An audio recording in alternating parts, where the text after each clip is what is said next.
Welcome to 300 Days in Hardcore Modded Minecraft. Our challenge is to survive 300 days.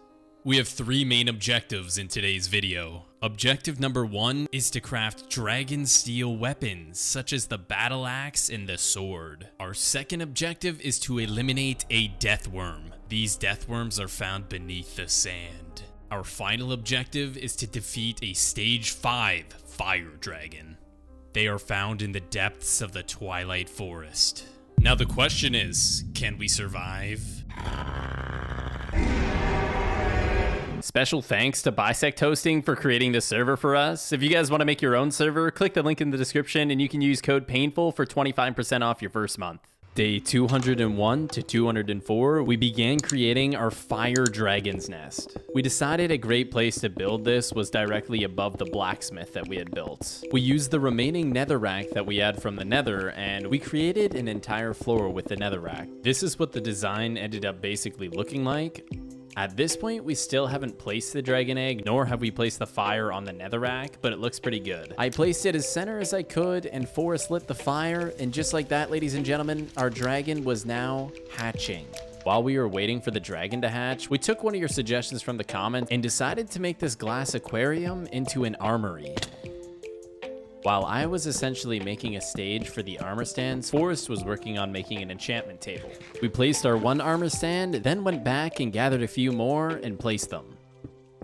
This is what Forrest and I made within the 2 days. You know what? That's actually not too bad. It looks pretty sick. Day 207, Forrest and I went back to our blacksmith to see if the dragon hatched. I didn't notice it at first, but the dragon was actually hiding in the corner. A cool thing about these dragons is when they're babies, you can actually right-click them with an open hand and they'll actually jump on your shoulder. That's pretty awesome.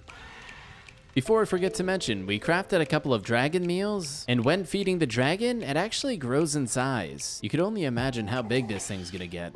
From days 208 to 213, Forrest and I headed to the nether. We needed to collect more onyx ore to complete our onyx armor set.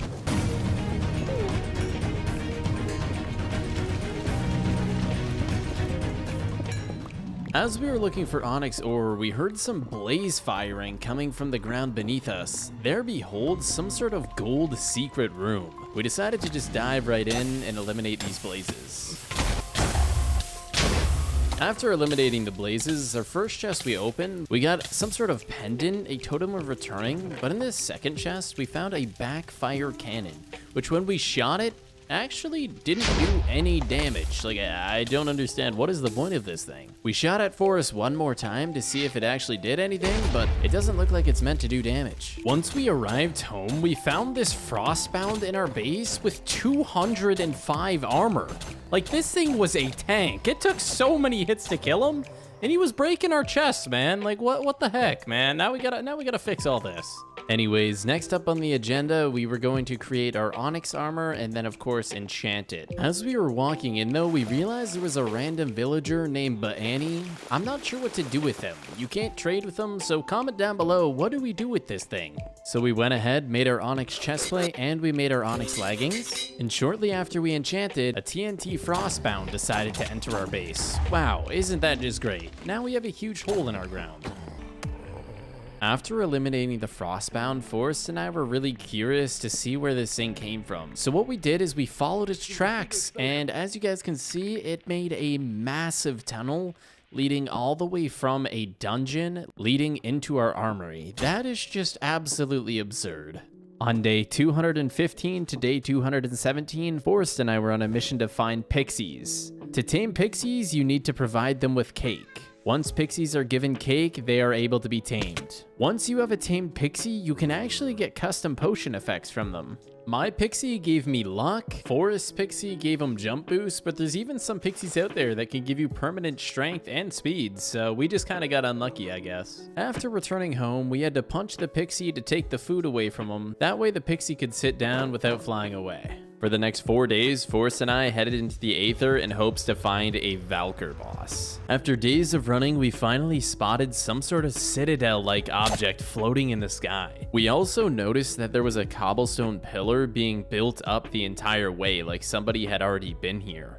Upon entering the Valkyrie Citadel, on each of these platforms there's supposed to be chests, and we realized that every single chest is gone, almost like it's been looted. We made our way down the stairs and was greeted by one of the Valkyrie guards, so we took this down. Upon entering the Valkyrie boss room, we see somebody, and he one-shots the Valkyrie boss. After he mined a hole in the wall, he looked back at us. Me and Forrest looked at each other and charged at him. He immediately ran and jumped off with his elytra and flew out of the aether. After a quick trip back to base, we came back out to the aether and we finally found another Valkyrie boss. So of course, the only way to get there was to essentially build our way over there. So we built all the way up and then we threw our ender pearl across the aether. Yeah, this was kind of a scary ender pearl. It seemed like if we missed this ender pearl, we would die, but hey, Forrest made it, so I should be able to as well. We found the entrance to the base and was immediately greeted by a Valkyrie. Each Valkyrie drops a victory medal. Once achieving 10 victory medals, we are able to fight the Valkyrie boss. We went to loot one of the chests, and it seems like a lot of these chests are rigged as well, so we gotta be careful that the chest doesn't eat us. As we continued looting, Forrest and I got jumped by a gang of Valkyries. Good thing we were both in fully enchanted onyx armor, otherwise this would have been a death wish. We entered into the Valkyrie boss room, and we traded our 10 victory medals to fight it. And now, ladies and gentlemen, Forrest and I are drinking our strength potion and speed potion, and the fight begins. The Valkyrie boss immediately charges and is aggroed onto Forrest. What I try to do is use my ice crystal to freeze it in place. But it seems every time I try and freeze it in place, it teleports to another location. So we have to use our mithril sword instead. The Valkyrie kept charging, and ladies and gentlemen, just like that, the Valkyrie has been taken out. The Valkyrie seemed to drop a silver key, so we were expecting there to be some sort of hidden chest. And just like that, we found the chest hiding underneath a set of trap doors, and within the chest, there was some Valkyrie armor and some Valkyrie tools, so we managed to take those home. On day 227, after returning home, Forrest and I set sail to go and defeat another sea serpent. The reason why we needed to defeat a sea serpent was to get scales to craft Tide Guardian armor. As we were boating, we saw what seemed to be a sea serpent like glitching around in the water. With that being said, Forrest and I moved back to a safe location to drink our potions. We popped our strength, speed, and night vision. We also popped a golden apple for the extra hearts, and the fight began. We immediately took a lot of damage, so what we had to do was block our shield. As you can see, our shield durability was getting absolutely owned. Forrest was throwing potions on the ground trying to make me live. After blocking a few more hits, the sea serpent was taken down. Once we were back at base at the armory, we collected all the scales that we had gathered over the course of the past 200 days and created myself some Tide Guardian armor. As you guys can see, this armor looks amazing, and thanks to Forrest for enchanting my armor. Next up, we put all of our onyx armor on the armor stands, and it just looks awesome. We wanted to see how fast we would swim, so we went in the water. And as you guys can see, we are literally insanely fast. Like, I don't understand how we are so fast. How is this allowed?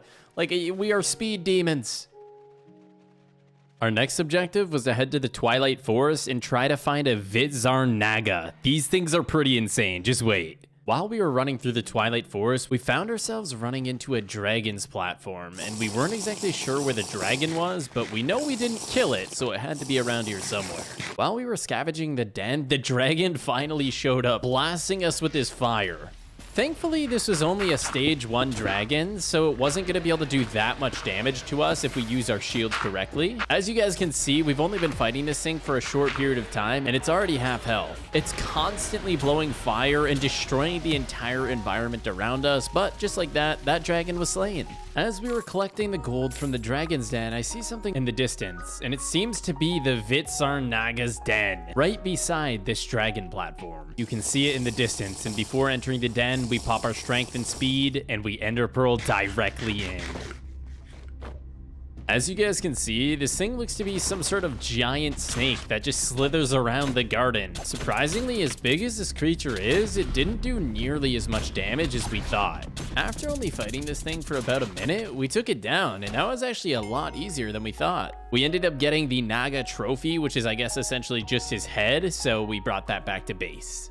After we went back to base, we decided to head back out in the Twilight Forest because we needed to find a bunch of tier 1 to tier 3 dragons. We needed to collect Ice Dragon and Fire Dragon blood. And a short while later, after drinking our potions, we found a sleeping ice dragon. We took that as an opportunity to get the first few hits. I ender pearled directly down onto its head and it started blasting me with ice shards, and I actually almost went down there. As you guys can see, it doesn't look like this dragon is particularly happy with us waking it up. We swam across the water, getting a few more hits eliminating this ice dragon.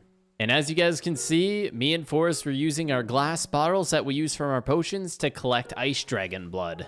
On day 246, we were on our way back home, and we found another dragon lair. As we approached the lair, it looked to have already been looted, and as we looked in the dungeon, there was a dead dragon, which looked to be a stage 5 dragon. This is for sure a stage 5 dragon, which is the strongest dragon in the entire game. And just to confirm it, we looted the corpse and it was a stage 5 fire dragon. This head is massive. On day 248, we headed behind our blacksmith and started expanding. We were going to turn this into a forgery. This is where we're going to create our dragonsteel weapons. After putting up the upper walls to prevent being attacked from any mobs, we started lighting up the entire place, and we felt putting stone slabs on the exterior of the walls would be a really cool touch. The next thing we had to do was create something called a bestiary, which is essentially a book. And to make that book, we use the manuscripts that we got from the dragon's dens. It creates a book with a lot of information about a lot of the mobs in this mod pack. After creating our forgery room, Forrest and I headed back into the Twilight Forest because we needed to slay a lot of dragons. We needed to collect a lot of dragon scales. That way we were able to create our dragonsteel forge, which is essential if we want to make dragonsteel weapons.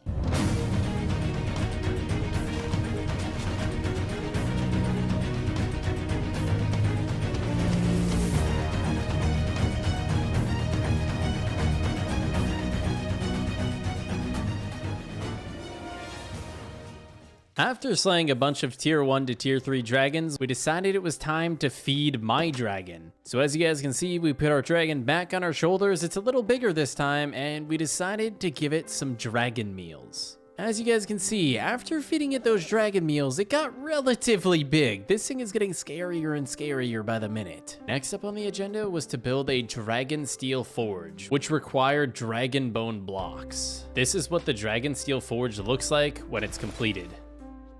We had to create dragon bone walls because once we chain the dragon to this wall, it's not going to be able to leave. Whereas if I used a regular cobblestone wall, it would easily be able to break the cobblestone and fly away. After chaining the dragon to the dragon bone wall, Forrest gave me some more dragon meals, and this time it was a lot more. So we give the dragon 25 dragon meals. This thing started growing like a madman. As soon as we hopped on, his hearts took up literally my entire screen. Okay, this thing is insane. Now guys, keep in mind, this is like a stage 1 dragon at this point. If we keep feeding it, we can turn it into a stage 5 dragon. I went ahead and made some iron armor for my dragon. I didn't have enough to make diamond armor, unfortunately, but I did want my dragon to have some sort of protection, and look at that. That actually looks pretty insane. We figured, hey, since it's big enough now, might as well take it for a ride, and look at this thing, man. This thing is huge. It takes up almost my entire screen, even when I'm in F5 mode. But yeah, this is just it at stage 1. Imagine this thing at like stage 5. We then went to our millstone and placed coal inside of it. After smelting the coal, it turns into coal dust. We then went to our blacksmith, put in iron ingots and the coal dust to make crucible steel ingots. Once the crucible steel ingots were made, we put it in the dragon forge along with fire dragon blood. My dragon was using its flame breath to heat up the forge, creating a fire dragon steel ingot.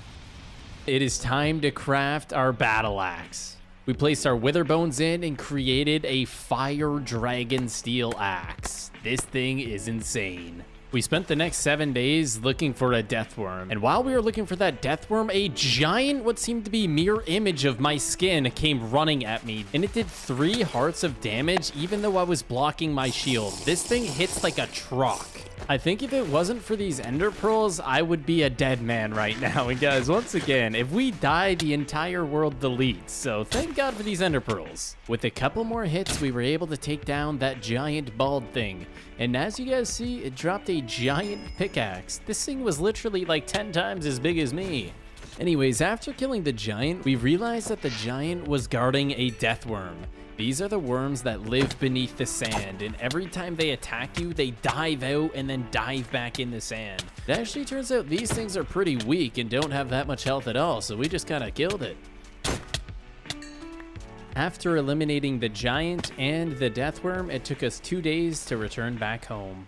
Once returning back home, we decided to get rid of this old farm that we never used and decided to turn it into a trophy room where we can hang all of our dragon heads and other sort of trophies. We actually used the blocks from the secret lair that we found in the nether. We thought it was a pretty cool design, so we decided to make our trophy room out of it.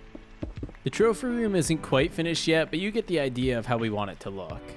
We got our dragon heads from the chest back at base and threw them up on the wall. We thought that looked pretty sick, and look how big that stage 5 dragon is. As we were decorating the trophy room, some zombies went in front of us, and we looked around and realized we were surrounded by hundreds, if not thousands of zombies. We tried to hold off the horde of zombies by just killing them all inside our trophy room, but very quickly realized we were getting overrun. We immediately ran out of the trophy room and tried to run all the way back to our base. Once Forrest and I got to the top of our base, we noticed there was someone flying a dragon above us, known as the Devastator. He started by casting fire all over our barn. He then proceeded to cast fire all over our lumberjack station as I jumped off to try to fight the horde of zombies. There was so many zombies, it was like almost impossible to kill everything. Meanwhile, our entire barn started getting burned down by the Devastator, and without realizing earlier, I had put my fire dragonsteel axe into a chest, meaning I wasn't even using my best weapon. We eventually made it back to the base, and I found the chest with my dragon axe in here. Hopefully this helps me defeat these zombies. As you guys can see, the Devastator has almost completely destroyed our entire town. After eliminating most of the horde that the Devastator sent onto us, we potted our strength and speed potions and ender pearled towards it. And as soon as our ender pearl landed, the Devastator flew away, never to be seen again. That was a very tough and long night defending our home. Unfortunately, our city is now in shambles. For the next 9 days, Forrest and I had to essentially completely demolish the remaining parts of our base as our base was completely griefed. Not only was our base griefed, our barn was griefed, our windmill was griefed, and even our lumberjack station was kind of griefed. Our objective was to rebuild everything out of essentially stone supplies. That way, if the Devastator comes back with fire, our entire base is not going to get destroyed.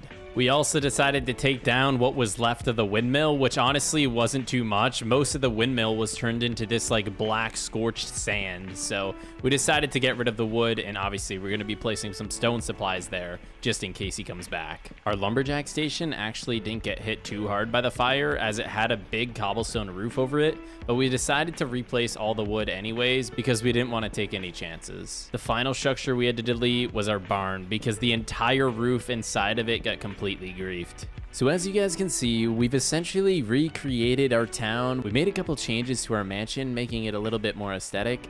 But yeah, most of the town doesn't contain any more wood anymore as we don't want anything else to catch fire. We also created an extension in the dragon's den. That way when Forrest hatches his dragon, it has a place to live too. And as you see, we made a little bit of work to the barn as well. On day 286, Forrest and I head out to find a stage 4 female ice dragon. Shortly after leaving our base, we actually found a dragon's den not too far away. We immediately popped our strength and speed as usual, but we also have a fortitude potion, which essentially helps us take less damage. As soon as Forrest starts bowing this ice dragon, some wolf comes and knocks him directly into the tunnel with the dragon. Being in a confined area with a dragon is death, but luckily he brought his ender pearls. As Forrest went for another angle on the dragon, I got hit down into a dragon's den. This is typically not a good place to be. My shield is already halfway to being broken and I am on half HP. This thing does insane damage.